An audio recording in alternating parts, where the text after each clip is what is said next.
You probably know catfish, and you might have heard about ratfish, but are you familiar with batfish? After the Sygnathiformes, or the order of fish that includes seahorses, I would say that the Lophiformes, the order which includes anglerfish, are the most visually varied and distinctive order of ray-finned fishes. However, even a lot of really interesting seahorse relatives go relatively unknown, although I hope to help remedy this a bit in future videos, and the anglerfishes, unfortunately, are not nearly as photogenic. Well, the deep-sea anglerfishes aren't nearly as photogenic as the seahorse's relatives, and neither are the monkfish, which I'm not including a picture of because it's a borderline jump scare. But the frogfish of family Antennariidae are certainly photogenic, likely because they seem to mostly live in coral reefs.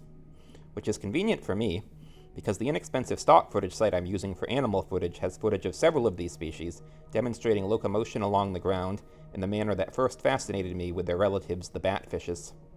I was first captivated by a batfish at the Kipp Aquarium at the Houston Zoo. I was extremely excited because this was a really cool-looking animal I had never heard of and had no idea even existed. That said, I'm not sure if they still have a batfish any longer. It is no longer on their Our Animals page, and I actually had to go to the Internet Archive to find a time when it was. Anyways, what the Houston Zoo has, or at least had, was a longnose or walking batfish, which is not the subject of today's video. The longnose batfish has quite a few distinctive protrusions, which I do not personally feel my skill level is adequate to capture at this point. Instead, today I will be making a figurine of another member of the batfish family, Haleuotea stellata, which Wikipedia calls the starry handfish, and Australians appear to call the starry seabat. I personally like the Aussie name better, so that's the name I will be using. Hello, and welcome to Edgooby, where I make art and crafts of animals that are evolutionarily distinct, geographically unusual, and/or behaviorally interesting. I am making this figurine out of air-dry clay, and will be painting it with acrylic paint.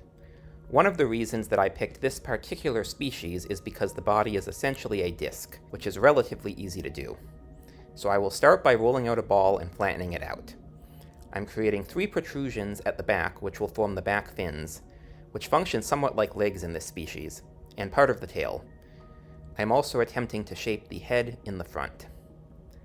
I can't find a lot of specific information about this specific species of seabat, or even all that much information on the group in general, family Ogcocephalidae, which is in a suborder of its own. However, this species is widespread around the Indo-Pacific region, and like all anglerfish is an ambush predator of small marine organisms. While the anglerfish you are likely most familiar with live in the depths of the open ocean, batfish generally live along the continental shelf, using their fins-like legs to crawl along the ocean floor. Indeed, it appears that of the 5 suborders of anglerfish, 4 have this characteristic, while only the suborder Ceratioideae, the more stereotypical anglerfish, swim in the open ocean. A phylogenetic study I found indicates that this group is nested deep within the order as a whole, and this suggests that walking along the ocean floor with their fins is an ancestral trait to the whole group, with the free-swimming nature of the more stereotypical anglerfish being secondarily derived. One thing that is interesting to me, though, is the question of the placement of Ogcocephalidae within the anglerfish family tree. When I wrote the original script for this paper in 2023, the only paper I found on anglerfish phylogeny based on genetics suggested that they were the second most basal, that is to say the second most distantly related group, to all the other anglerfish groups, after only the monkfishes. This made them interesting to me from the angle of evolutionary distinctiveness, a metric developed by the London Zoo to see essentially how few close relatives an animal has, which I have incorporated into my channel name. However, it has been more than 2.5 years since I wrote the first version of this script, and with modern genetics, our knowledge of species relationships often changes quite rapidly. As I was making this video, I found myself wondering whether there had been changes to anglerfish phylogeny since then, and in particular, whether they might actually be sister taxa, that is to say, each other's closest relatives, with the frogfishes of family Antennariidae. Apart from one group being flattened vertically and one horizontally, I am struck by how similar the Antennariid frogfishes and Ogcocephalid batfishes are. And it turns out that yes indeed, May of this year a new paper came out suggesting that batfishes and frogfishes are each other's closest relatives. So that's cool. It makes me feel rather better about spamming frogfish stock footage in this video. I am making the leg fins of slightly exaggerated size and shape, but attempting to largely capture the roughly trapezoidal shape of the actual animal's limbs. While I spun the back legs off from the main body of clay, the front legs I am inserting and smoothing into the belly, given that they appear to connect further into the body than the back legs. I am also adding a tail at this time. I poke a couple of holes into the head so I can roll out small balls of clay for the eyes. I don't feel I have the skill to get any of these clay models as smooth as I would like, and texturing before can help to conceal small imperfections that I hope will get better with time. Once I feel I have it about as smooth as I'm going to get it, it's time to add those aforementioned texturings. I will start with the tail, where I make a few lines to indicate the shape of the rays. Also, I will have spots which are about on the same level of the skin as well as bumps. It's easier to put indents than bumps, and so by putting these indents, I feel like I suggest the pattern of its skin. I believe that I might be the first person ever to make a sculpture of this particular species of fish. However, I did what I've done with every animal I've started the process of making a video for, and searched several websites selling folk art and toys to see if I could find representations of this animal and the broader group it's part of. In this case, there is no question in my mind that there was going to be a lot of stuff featuring anglerfish, deep-sea anglerfish anyways. They might be grotesque, but they're also iconic. And Etsy absolutely did not disappoint me there. I found 3 shops featuring multiple anglerfish-themed items.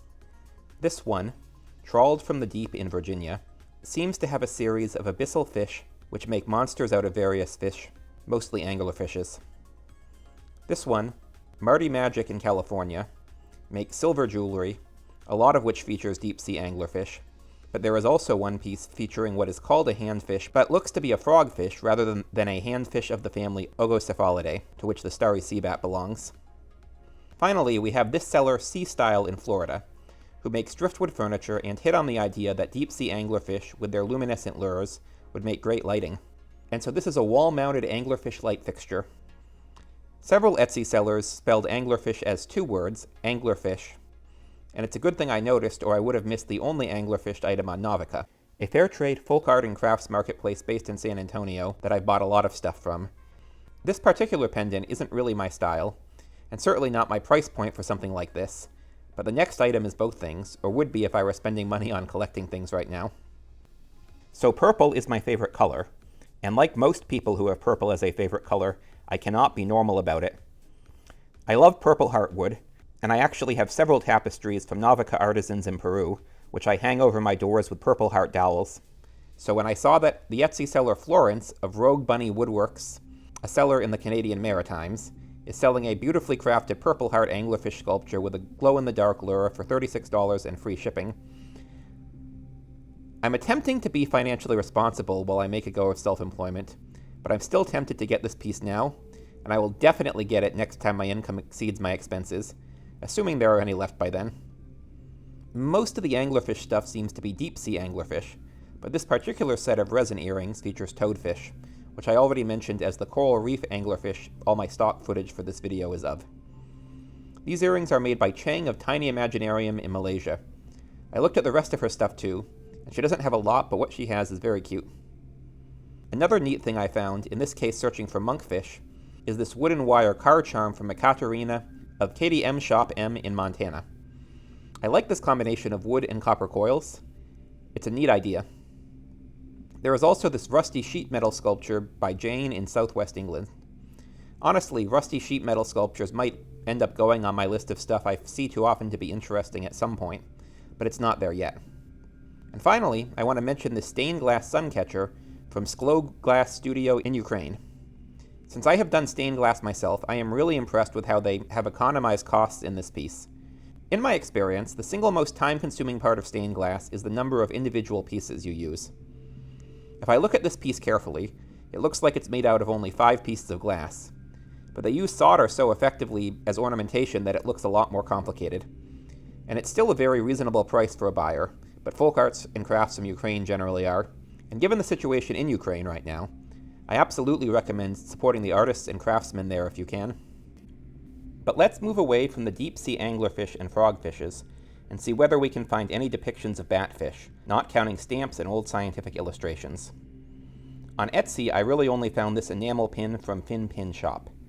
I've decided that my rules when it comes to enamel pins, 2D drawings, watercolors, and basic 3D printing stuff is that I'm only going to show it on this channel if it is as close as I can find to something interesting of the exact animal I want to show.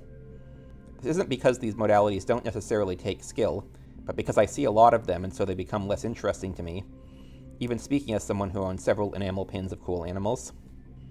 There's also a few plush long-nosed batfish available now, although not necessarily available to buyers in the US. It seems like there's at least 2 different companies making them, both based in Japan. I found this one on Amazon Singapore, shipping from Japan, but not shipping to the US. I also found this Tasmanian seller who seems to be running an Etsy shop on eBay essentially, and has made a really attractive felt handfish by hand. It's the Tasmanian red handfish, and looking that species up, it turns out to be another frogfish, so not the Ogcocephalidae, as with the long-nosed batfish or starry seabat. So remembering those frogfish handfish earrings as well, perhaps handfish is a good collective name for the clade containing both families.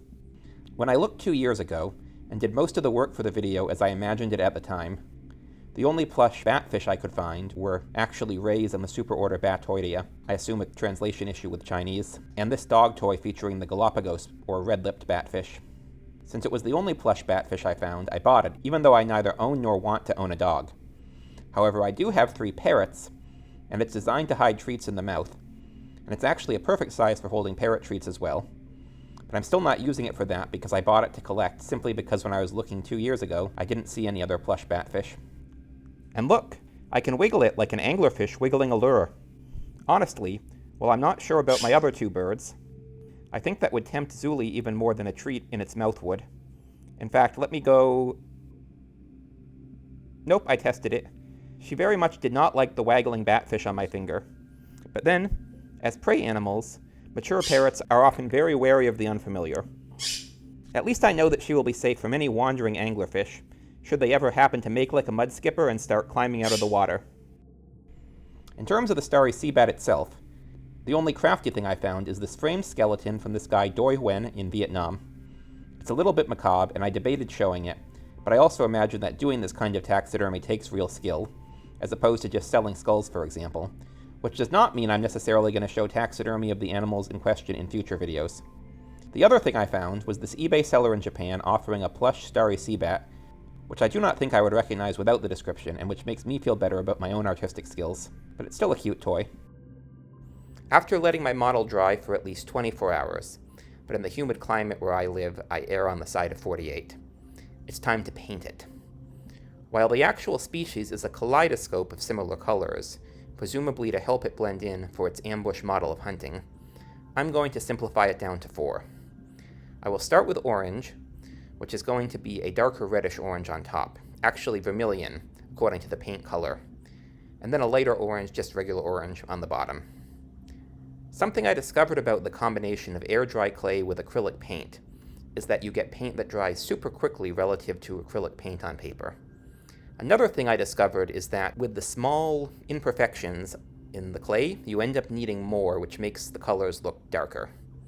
You'll see that I paint over the eyes in a lighter shade of blue when I decide that I don't like how dark the shade I used is in practice on this model. Once the entire fish is largely orange, I will be adding the white accents. I start with the top, where I'm going to attempt to get a little bit of white into every dimple. That done, I flip it over and use the brush lightly to get the kind of patterning that you see with a real fish with the vermilion paint. Then I go back to the top, using vermilion paint mixed with water, a paper towel, and then more vermilion paint to try to get the white to stay in the dimples. And of course, a bit of orange paint gets in the dimples, so I do a bit more white. And finally, you see me adding blue to the eyes and then painting over with the much lighter blue I mentioned. Hey, I'm still learning here. And there you have it, a starry seabat. Like I said, I believe I might be the first person ever to make a sculpture of this species. Even if you count the plush one I found as a sculpture, I still may have been first because I first made this back in 2023. For that matter, I think I might be the first person to make something that could be called folk art of the starry seabat as well, at least to my knowledge. I did find on Wikipedia some old anatomical drawings I think from Japan, but that doesn't really count as folk art or crafts because those kind of drawings were usually naturalists trying to illustrate every species they could find for scientific rather than artistic purposes. And while it's cool to be the first, part of my hope in this channel is that it might inspire other people to go off the beaten path to some degree when it comes to subjects for arts and crafts. Speaking of firsts, this is the first figurine I ever fully finished, at least as part of this planned channel, and I did it while filming it back in 2023. That's why this particular figurine holds a sentimental place in my heart, and why I largely decided to stick with the footage with the inaccurate timestamps over the footage of my second attempt at a starry seabat, and why, at least for the time being, I'm using a picture of it as my channel logo. I have a mudskipper mascot designed actually, Ed the Goby, and I'm planning on making a figurine of him for some channel milestone or anniversary. But until then, I'm using the starry seabat as a logo, and I think I should give her a name, which obviously seems like it should be Stella. Stella the starry seabat, I wonder, if she were Jewish, could she get a seabat mitzvah? Anyways, if you like this video, you can give me a handfish by liking and subscribing, and I hope to undersea y'all in the next video.